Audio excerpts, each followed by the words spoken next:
ơi ơi ơi từ cả ra có nhấp mừng để ai bạn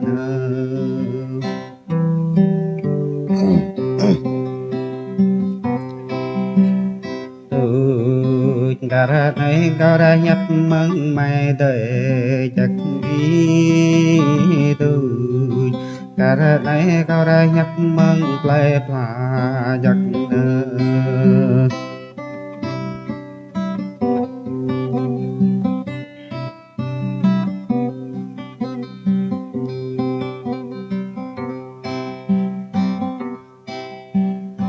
ri có bay ra ri kỳ la ri có bay ra cho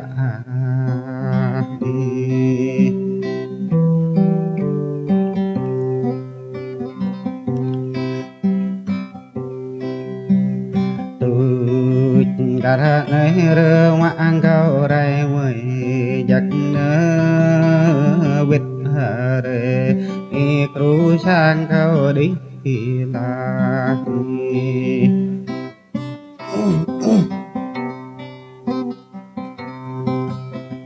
bếp giặc kru ni kru cao bếp vịt bà cả ra có ninh rơ ngọc giặc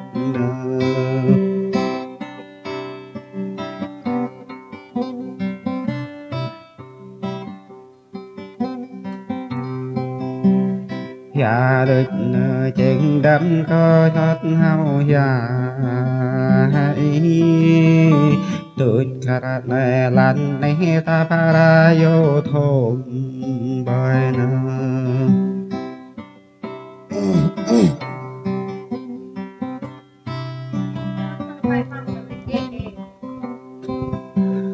tôi cả này lần long para yo mai na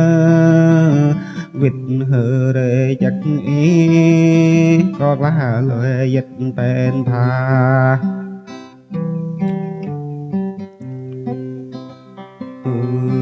ngà ra này có lá lời ya lần bởi nâng nè giặc ý có nhấp cơ trình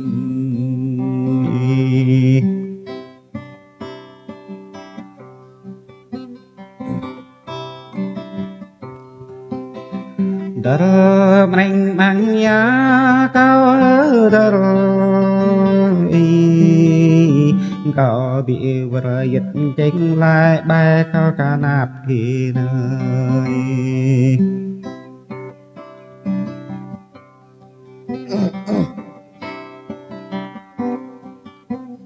có trình pháp lại dập rơ có trên ghi nơi có để lại bờ huyên có chúc nai ôm kỳ đà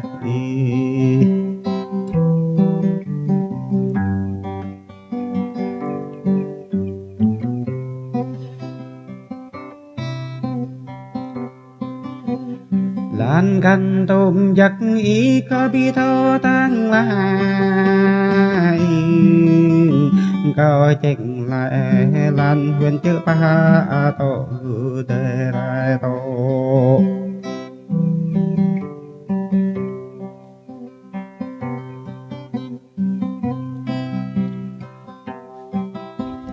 từ cả ra này có che chân hiu yết dơ ya bim bre gue to ya cao y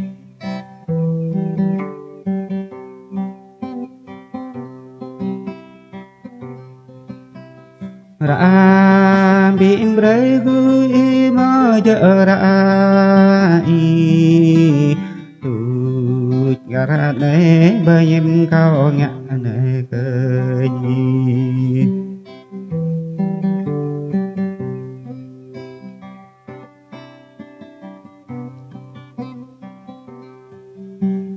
đại đại cao bia anh đại địch nơ tôi có đệ bờ tai trên bay có dù khi đà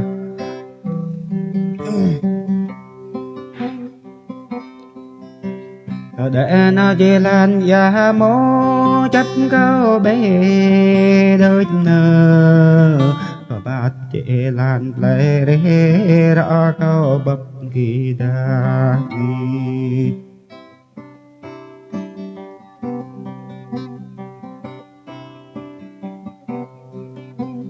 đừng lấy cơ đạp lại gặp khó mà mình lại bơi sang nhiệt ý đừng cơ đạp lại tăng có quyết rai ngoài địch đa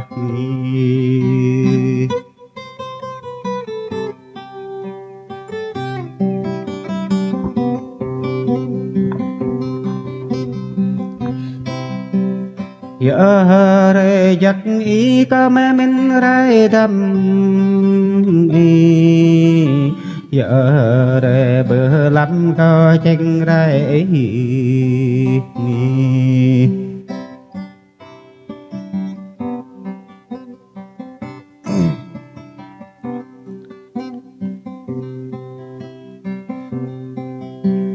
ni có nơi lên dạ rư na đô cho trình lan ya cao kênh lên dạ mau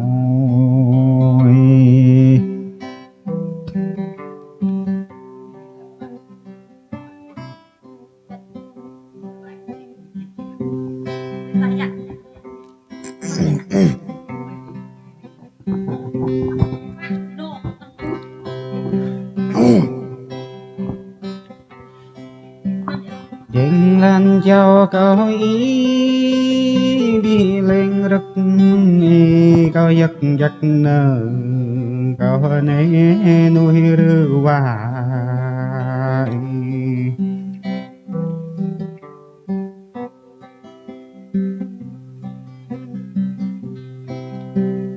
cho hào ya giấc ý mi bi to ha kênh ý có đã trình giấc nơ mà chạy lối bài nơ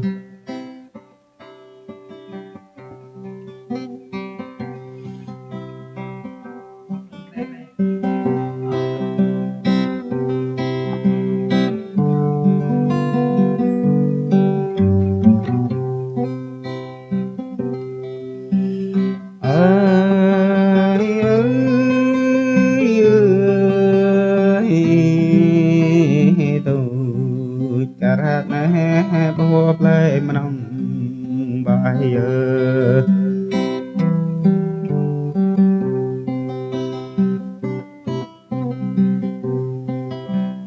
từ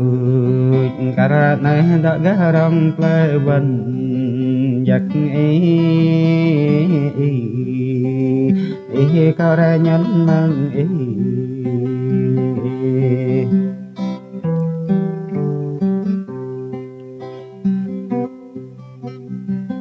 ta ba tay lại nó kêu ta bư bập khó hạt để đập lời nó tranh lại ta bư giọt vì đã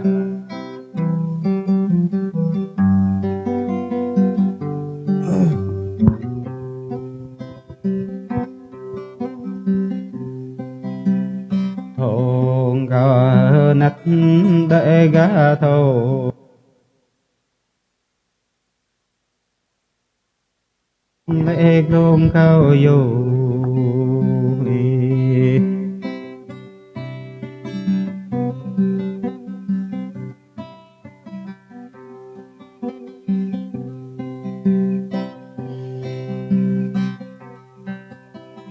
đôm có việc làm nấy huy bi lập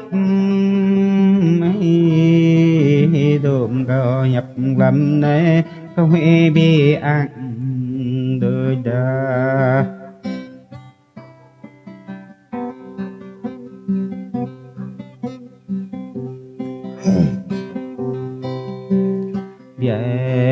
nghìn tắc ra bốn khâu bề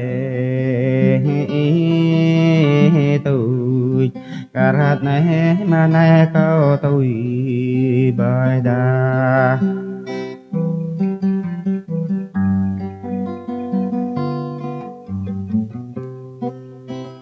hoa đợt nở đóa mây bờ lên túi hoa vị đợt nở đóa mây nhum ya rơ vị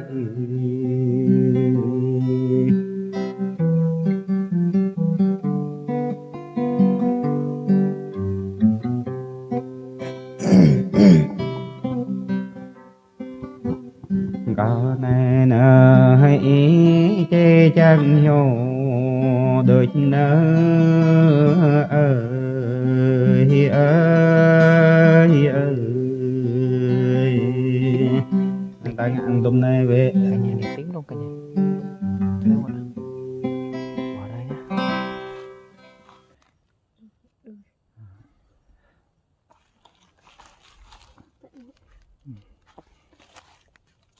Bẹ. Đây nè.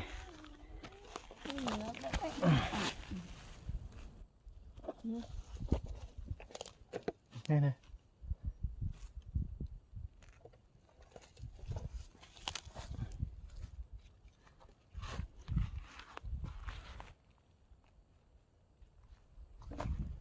Đây này.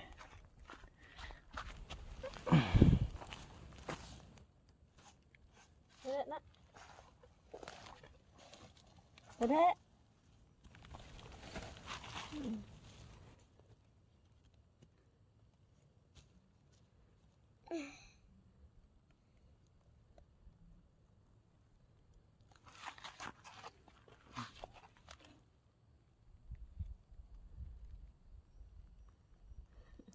Vậy mà.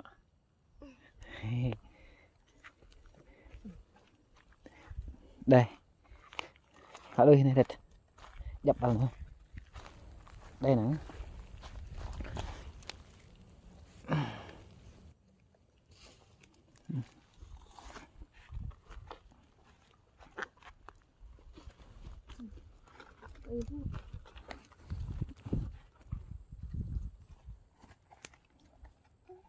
Nè, bạn nè.